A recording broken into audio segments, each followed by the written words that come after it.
Hey, what's up you guys? Today we're going to show you how to load your Lexus NX 200T onto a U-Haul Tow Dolly. Now your Lexus may slightly differ from the one we're using in this video, but let's start by prepping our towing vehicle and our tow dolly. First, make sure that the towing vehicle is in park with the parking brake set. Double check the trailer's wiring harness, coupler, and safety chains to make sure that they are securely attached to the towing vehicle. Fully extend both ramps at the rear of the dolly. Free the tire straps from the ratchets and lay them flat on the ramps. Next, fold the ratchet handle down. Then repeat on the other side. Center the vehicle to be loaded behind the car dolly. While loading the vehicle, drive slowly and have an observer make sure the front of the vehicle does not hit the ramps. During the loading process, have your guide stand off to the side.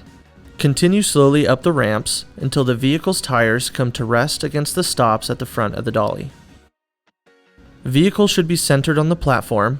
If it is off to one side, you need to offload and reposition.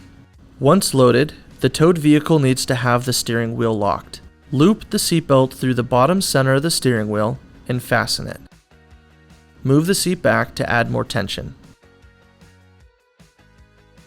Next, position the straps up and over the front tires, making sure that they are centered over the tire. Move each strap ratchet left or right to align it with the center of the tire.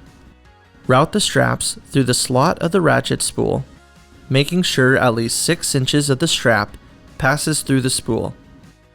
Tighten the ratchet, folding the handle down when done. Then repeat on the other side. Finish securing the vehicle by fastening the security chains to the frame or other structural member of the vehicle. Leave some slack in the chain, looping the chain around and securing it through an open link using the S-hooks. Then repeat on the other side. Secure the tow ramps by lifting them and sliding them back into the car dolly until the latch pins re-engage. Recheck the tire straps and all hookup connections after the first 5 miles, again after 50 miles, and thereafter at all stops during your travels. For more information, you can visit your closest U-Haul store or uhaul.com.